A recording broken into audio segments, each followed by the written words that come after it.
감사합니다. 유림이가 왔네요. 그래요. 우리 아이들이 있으면 얼마나 더 반가운지 모르겠어요.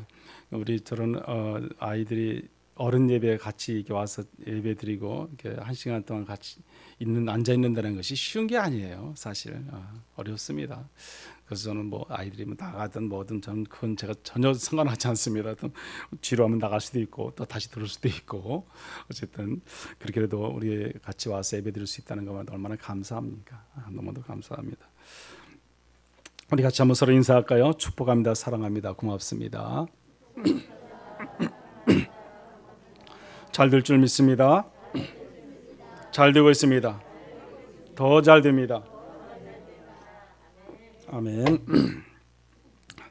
우리 인생의 삶의 자리에 보면요, 참 관계가 참 중요합니다. 우리가 성공 여부도 뭐에 달려 있다? 관계에 달려 있어요. 관계.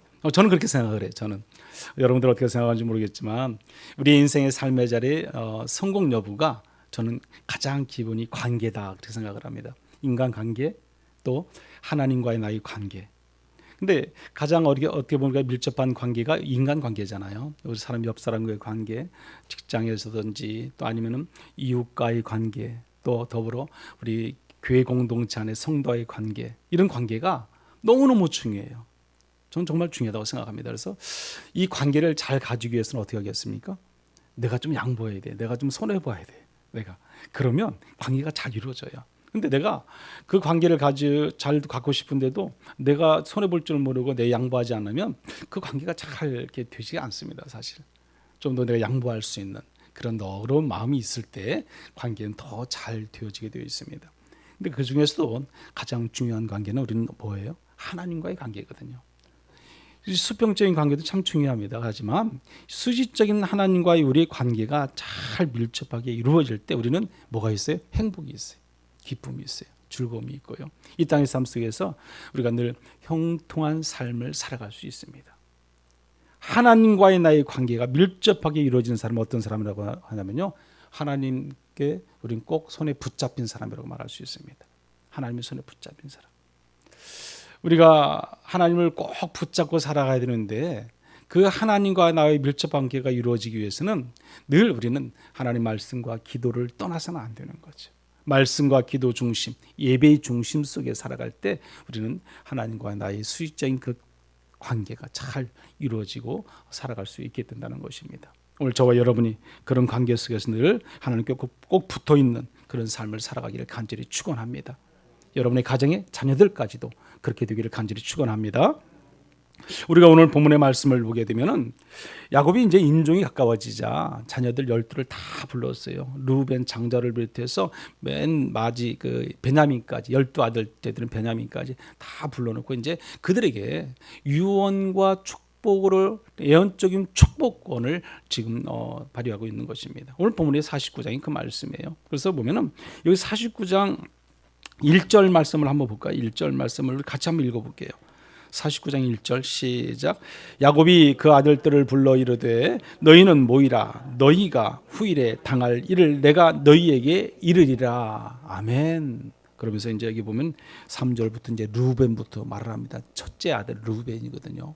그 어떻게 보면 장자잖아요. 이렇게 낳은 아들부터 쭉 얘기하지만 지난 49장 이전까지 야곱의 삶의 자리에 인생에 있어서 그 12아들이 야곱과 같이 한번 지내오면서 죽기 바로 직전이잖아요. 그래서 그동안 살았던 과정 속에서 모든 있었던 일을 그대로 낱낱이 여기 다 기록되어 있어요. 그래서 그것을 통해서 그들의 미래를 어떻게 해요?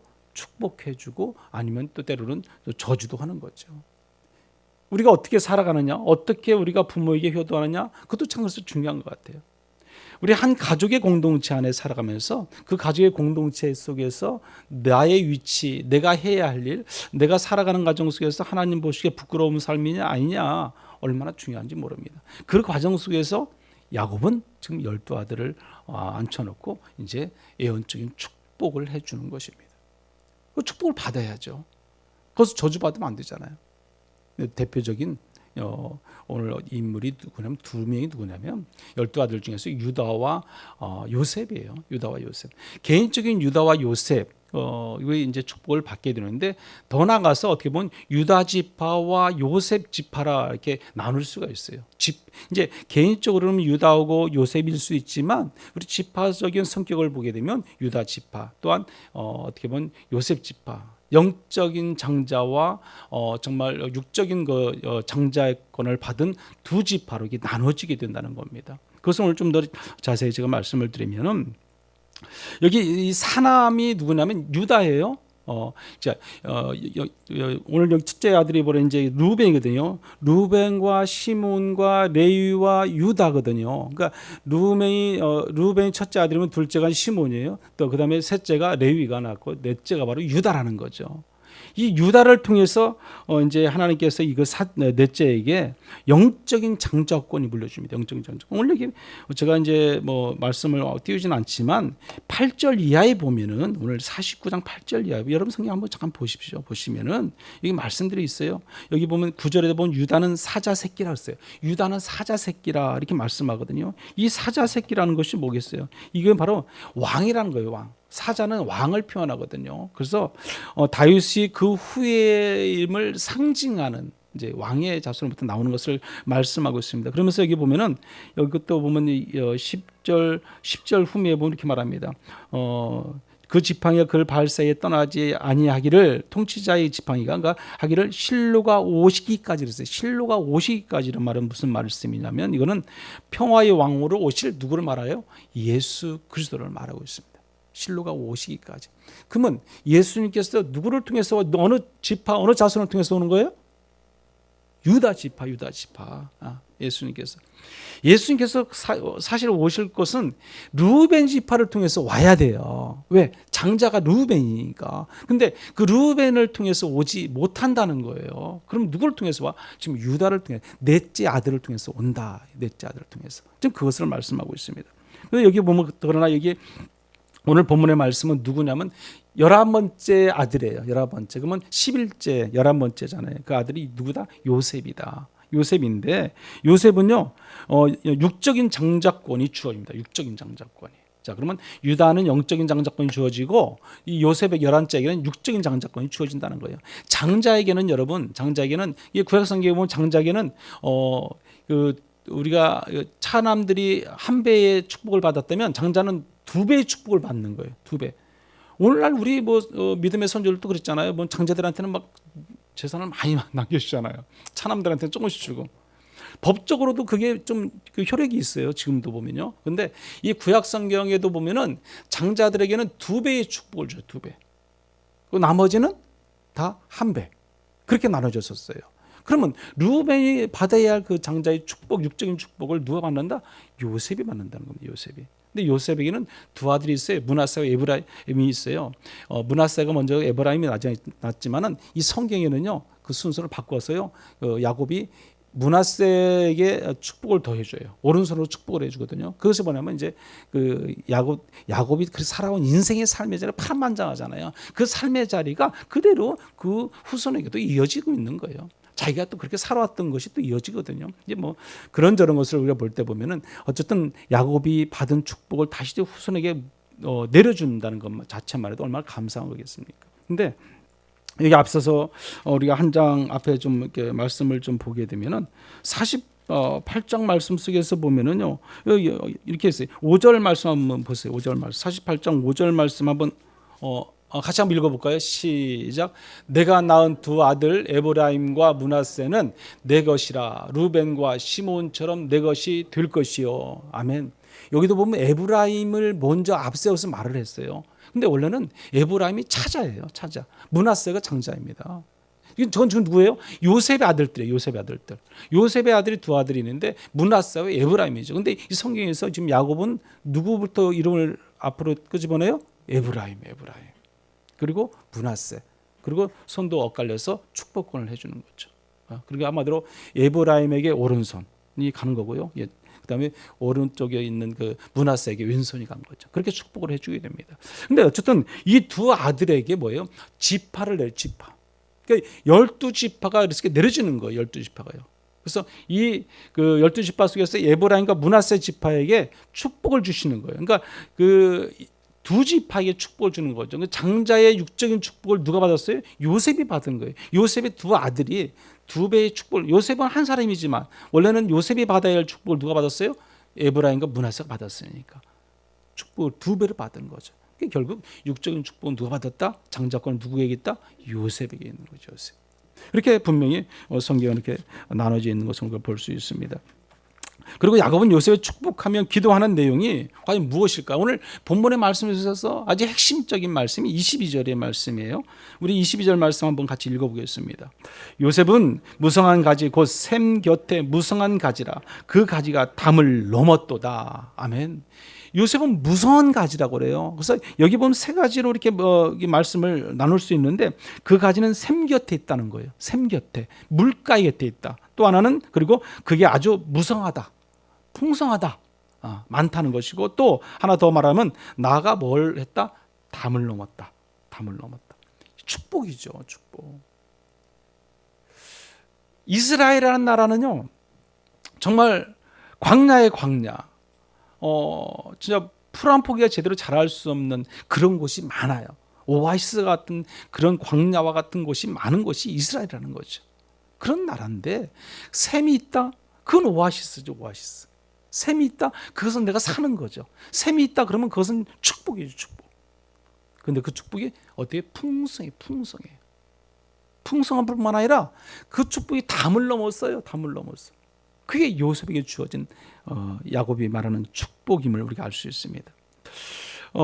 이 축복이야말로 정말로 어떻게 보면 세계 만방 곳곳에 요셉을 통해서 하나님의 큰 은혜와 축복이 퍼져나가게 된다는 것입니다. 샘 곁에 가지라는 것은 하나님의 영적인 연합의 관계예요. 하나님께 꼭 붙어 있는 거죠. 하나님께 꼭 붙어 있는, 붙잡고 있는 것이죠.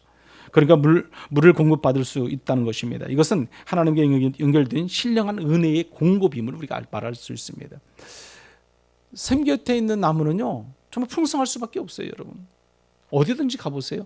뭐 강이 흐르고 물이 있는 곳 주변에는 아주 풍성하게 모든 나무들이 잘 자라고 싱싱하게 되어 있습니다. 그러나 그런 물과 좀 멀어져 있는 곳, 떠나 있는 곳은 정말 나무가 있다 할 때도 제대로 성장할 수 없는, 풍성할 수 없는 그런 나무로 성장할 수밖에 없다는 겁니다. 무성한 가지란 게 뭐겠어요? 열매가 주렁주렁 열린다는 거 아니겠습니까? 포도나무를 우리가 한번 생각해 보십시오. 우리도 뭐 올해 포도가 많이 열렸었잖아요. 그래도요. 그렇게 풍성하게 포도가 열렸잖아요. 그런 것처럼 그 열매가 풍성하게 많이 열린다는 거예요. 그런 축복이 오늘 누구에게 있다? 요셉에게 있다. 그걸 누가 지금 축복하고 있어요? 야곱이 축복하고 있다는 겁니다. 우리가 그 중요한 것이 야곱이 지금 축복하고 있다는 거예요. 야곱이. 잘났든 못났든 야곱이 지금 아버지가 요셉을 축복하고 있다. 이것을 우리가 오늘 볼 수 있습니다. 요한복음 15장 우리가 4절에서 5절 말씀 보면 이런 말씀이 있잖아요. 우리 한번 같이 읽어보죠. 내 안에 거하라 나도 너희 안에 거하리라. 가지가 포도나무에 붙어있지 아니하면 스스로 열매를 맺을 수 없음 같이 너희도 내 안에 있지 아니하면 그러하리라. 나는 포도나무요 너희는 가지라. 그가 내 안에 내가 그 안에 거하면 사람이 열매를 많이 맺나니 나를 떠나서는 너희가 아무것도 할 수 없음이라. 아멘. 내 안에 거하라. 내 안에 예수 안에 있지 아니하면 우리는 아무것도 아니라는 거예요. 열매도 없어요. 풍성함도 없어요. 담을 넘을 수도 없습니다. 오직 예수 안에 거할 때만이 가능합니다.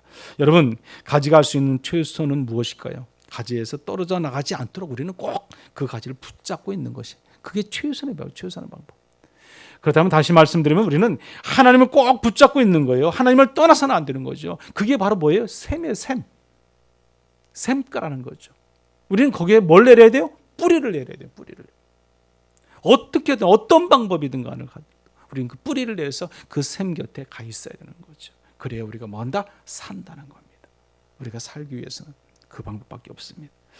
주님을 꼭 붙잡고 있는 것이 신앙생활을 가장 잘하는 것이고 동시에 우리는 축복받는 비결이 되게 된다는 것입니다. 신명기 30장 20절에 보면은 이렇게 말씀을 해요. 내 하나님 여호와를 사랑하고 그의 말씀을 청종하며 또 그를 의지하라 그랬어요. 그를 의지하라. 우리가 하나님의 말씀을 듣고 따르고 순종하며 하나님을 의지하는 것보다 더 좋은 축복이 없어요, 여러분. 정말 저와 여러분은 하나님을 철저히 의지하고 믿고 살아가기를 간절히 축원합니다. 여러분, 우리가 정말로 복된 인생을 소원한다면요, 오직 하나님께 붙어 있어야 돼요. 하나님께 떨어지면 안 돼요. 하나님만 꼭 붙잡고 있으면 우리는 천국의 소망을 가질 수 있게 된다는 사실입니다. 그 하나님의 은혜 가운데 우리가 살아가게 되어 있습니다.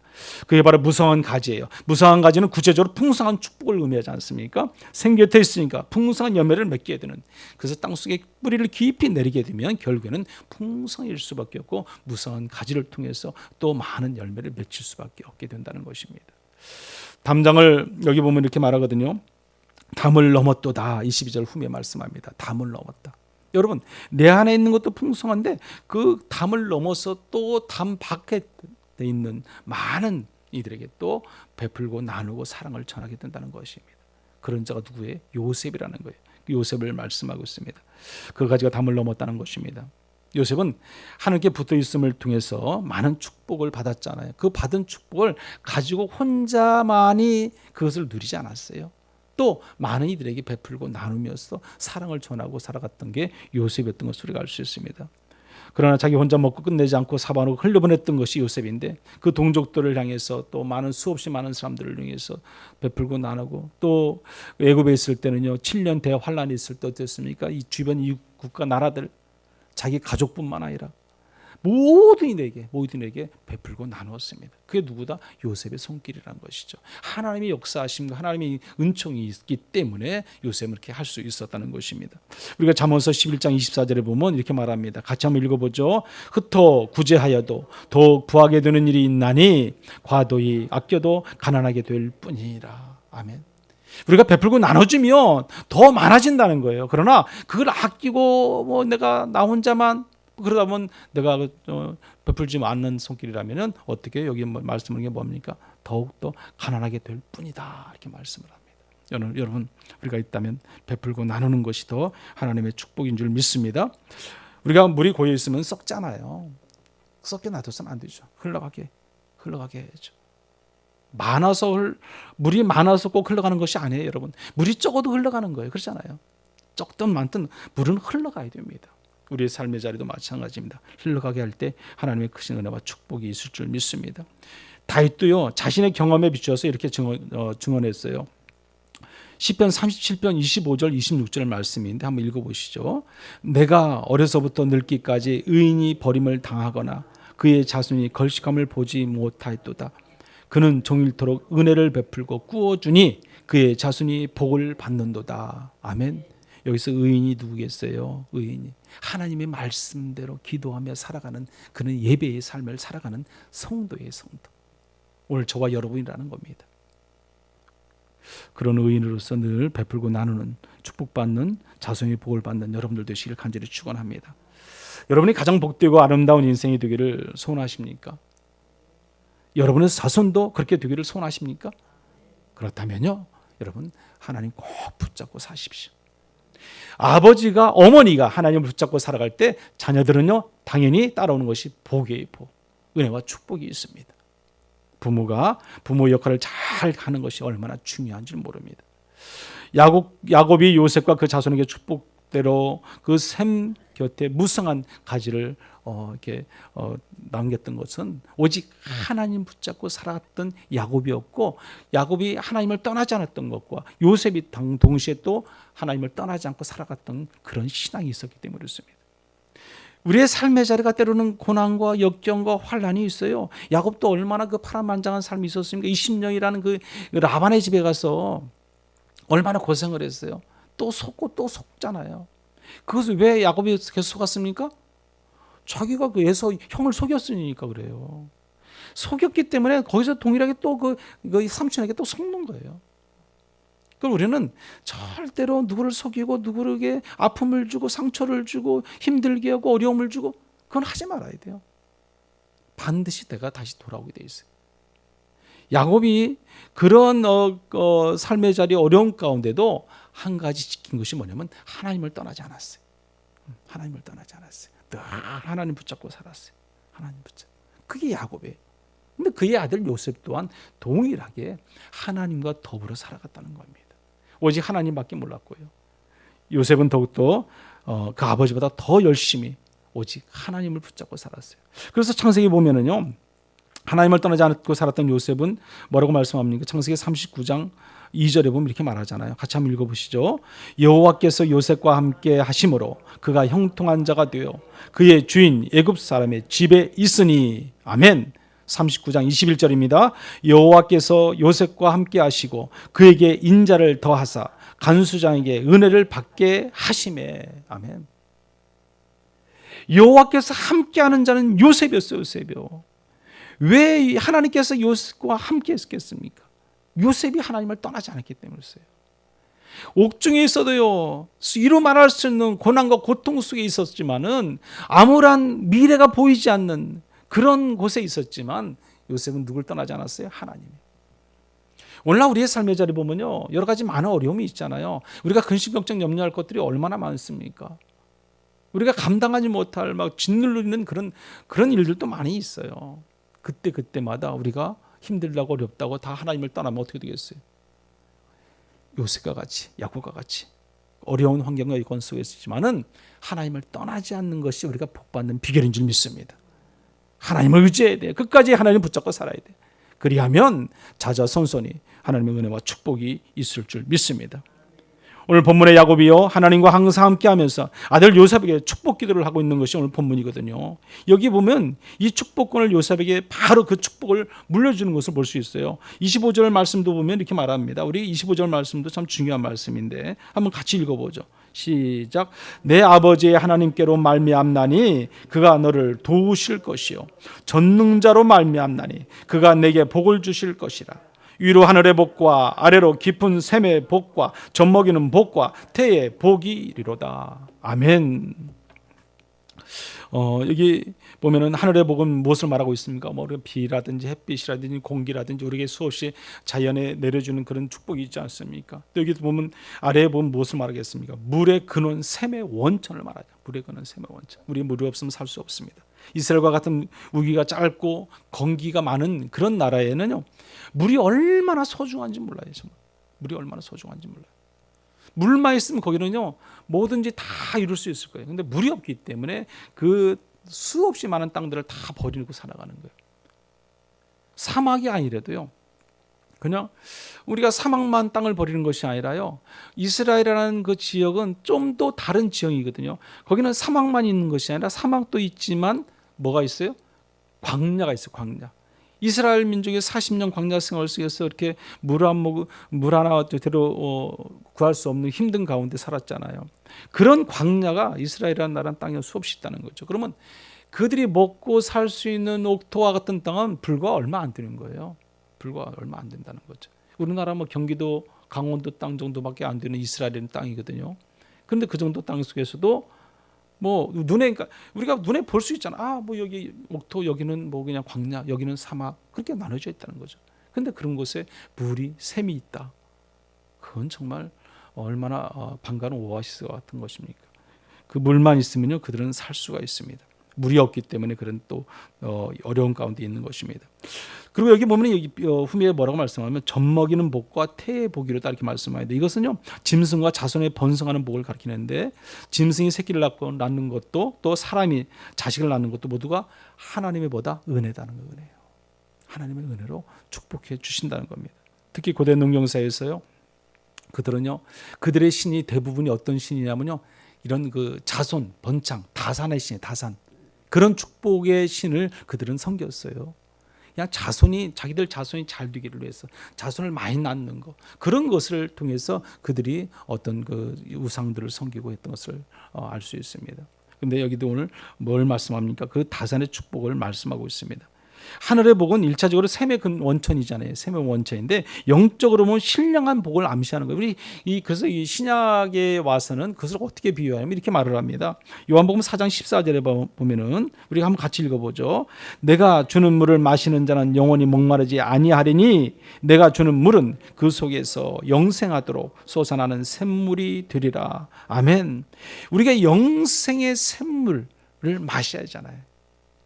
영원히 죽지 않는 영생의 샘물, 영원한 샘물, 그것이 우리에게 필요한 것입니다. 이 땅에서 우리가 목마른 물과 하는 또 다른 영생의 샘물이 저와 여러분에게 있어야 할 줄 믿습니다.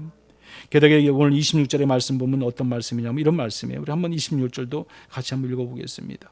내 아버지의 축복이 내 선조의 축복보다 나아서 영원한 산인 한없음같이 이 축복이 요셉의 머리로 돌아오며 그 형제 중 뛰어난 자의 정수리로 돌아오리로다. 아멘.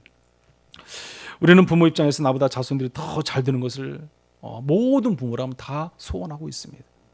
그렇지 않습니까? 우리는 좀 잘못돼도 괜찮아요. 우리는 좀 배고파도 괜찮고 우리는 조금 힘들고 어려워도 괜찮잖아요. 그런데 우리 자손들이 잘 되는 것을 위해서 얼마나 우리는 기도하고 얼마나 우리는 소원하고 있습니까? 우리 후손들이 잘 되어야죠. 그래야 그 후손을 통해서 또 후손이 잘 되어지게 되어 있습니다. 자손 대대로 그런 믿음의 축복권이 신앙권이 영향력이 내려가야만이 우리 후손이 잘 되어지거든요. 그런데 그게 잘 되기 위해서는 누구의 몫이다? 우리의 몫이에요. 우리의 몫. 부모의 몫이라는 거죠. 부모가 어떻게 하느냐, 부모가 어떤 신앙을 가지고 살아가느냐, 부모가 어떤 믿음을 가지고 있느냐에 따라서 우리 후손들이 잘 될 수 있고 안 될 수도 있다는 겁니다. 여러분, 시편 기자는 신앙의 대물림을 축복으로 뭐라고 말씀하면 이렇게 말하거든요. 여호와께서 시온에 내게 복을 주실 거라고 말씀합니다. 시온에 복을 주신다는 것은 현재 삶의 자리에 내가 살아가는 이 과정 선제 속에서도 하나님은 복을 주신다고 말하는 거예요. 그리고 그 자식의 자식을 보리라 말씀하거든요. 자식의 자식을 본다는 것은 신앙의 대물림을 계속 이어져서 자손이 계속 이어지게 해주겠다는 거예요. 그런 축복을 우리 시편 기자는 128편에 말을 하고 있습니다. 여러분, 우리가 축복이 무엇이겠습니까? 축복이라는 것은요, 복을 빌어주는 거거든요. 복을. 내가 축복권이 있어서 축복권을 내가 막 기도만 하면 부어주는 것이 아니에요. 그것은 하나님이 축복권을 행사하는데 내가 하나님에게 축복을 빌어서 내 가정과 내 자손과 내 주변과 이웃과 성도와 모든 사람들에게 부어주는 거예요. 부어주는 거예요. 그래서 축복권을 내가 뭐한다? 빌어주는 거죠. 하나님께 기도하는 거죠. 그런 우리의 신앙이 우리 가운데 분명히 있어야 할 줄 믿습니다. 축복은 자신이 복을 주는 게 아니라서 하나님께 복을 달라고 비는 거예요. 그때 그 축복권을 빌었을 때 그 자손이든 누구든 간에 그 복이 임하게 된다는 사실입니다. 그래서 이것을 우리는 많이 해야 돼요. 우리는 틈만 나면 해요. 틈만 나면. 여러분, 가정의 자녀들을 위해서 틈만 나면 하십시오. 그냥 지나가다도 그냥 옷을 딱 스칠 때도 그냥 건드리면서도 하십시오. 이 자녀에게 하나님의 축복이 있을지어다. 이 자녀가 하나님의 은혜 가운데 잘 성장을 건강하게 자랄 수 있다. 이 자녀가 미래가 좋은 사람들과 좋은 만남과 관계를 통해서 성공할지어다. 뭐든지 우리가 그 자손뿐만 아니라 직장이든 어디든 우리가 회사들 들어가서도 마찬가지예요. 주변 그 같은 동료들에게도 축복권을 행사하십시오. 여러분 그랬잖아요. 내가 축복권을 행사하는데 그 사람이 그 축복을 안 받는다 그러면 그게 어떻게 된다 그랬어요? 나에게 다시 돌아온다 그러잖아요. 그 손해 볼 게 전혀 없어요. 손해 볼 게. 무조건 하는 무조건 축복권. 그 행사를 통해서 여러분의 후손 자녀들이 더 잘 될 줄 믿습니다.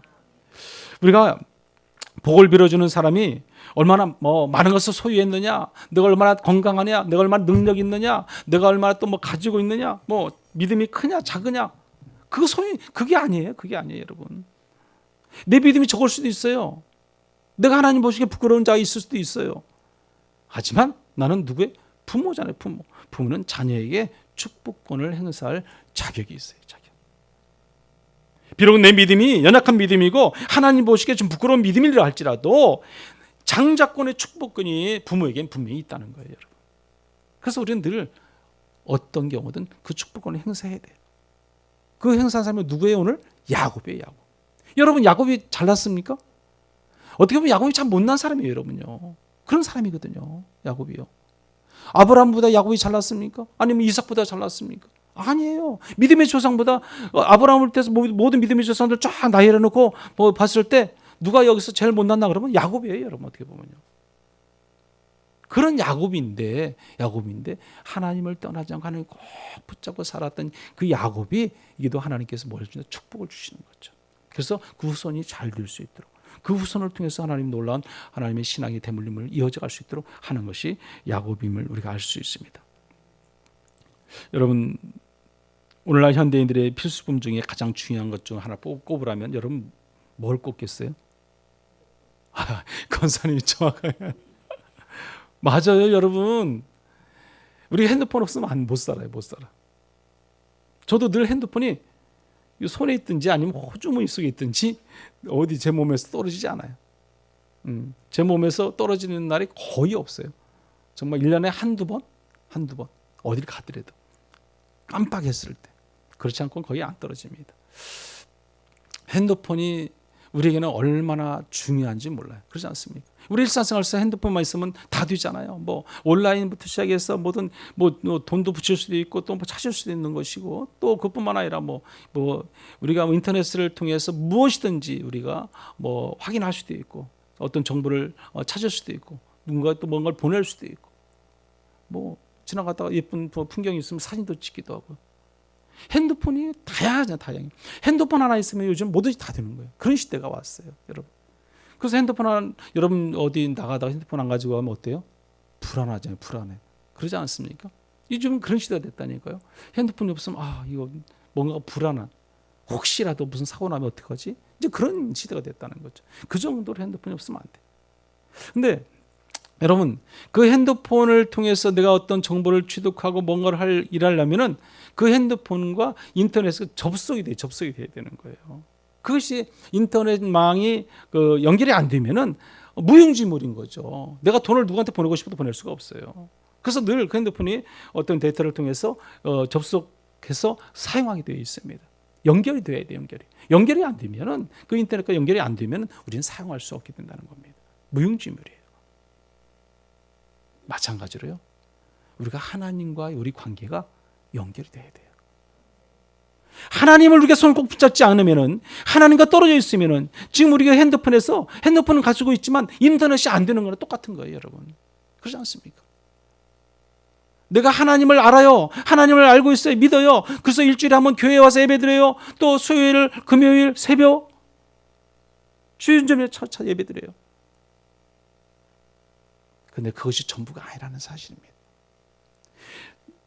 예배를 통해서 하나님을 만나고 하나님께 영광 돌릴 수 있어요. 그러나 계속 지속적으로 우리가 하나님과 연결이 될 수 있어야 되는 겁니다.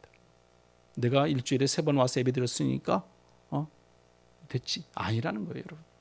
늘 말씀과 기도로 무장돼서 늘 하나님과의 나의 접속이 돼 있어야 돼요. 접속이 돼 있어야 돼요. 말씀과 기도로 무장되지 않으면 우리는 늘 하나님과의 나의 관계가 또 뚝뚝 끊어지는 거죠. 언제는 또 잘 가요. 연결이 잘 돼요. 어느 정도 가다가 또 뚝 끊어져요. 그때는 내가 하나님을 떠나 있는 거죠.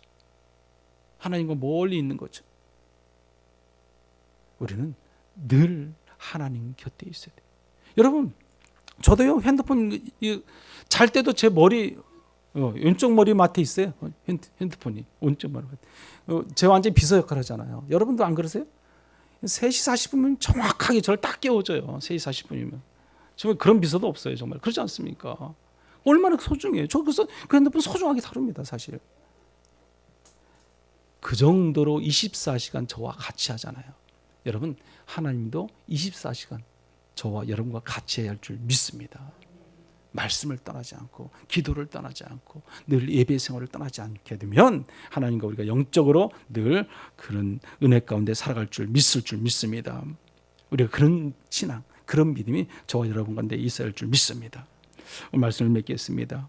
우리가 거울을 보면요, 야곱의 모습을 어렵지 않게 우리를 보게 돼요. 거울을 보게 되면 오늘 본문의 말씀에서 축복했던 그 아버지, 요셉의 아버지, 그 야곱의 모습을 보게 된다는 거죠.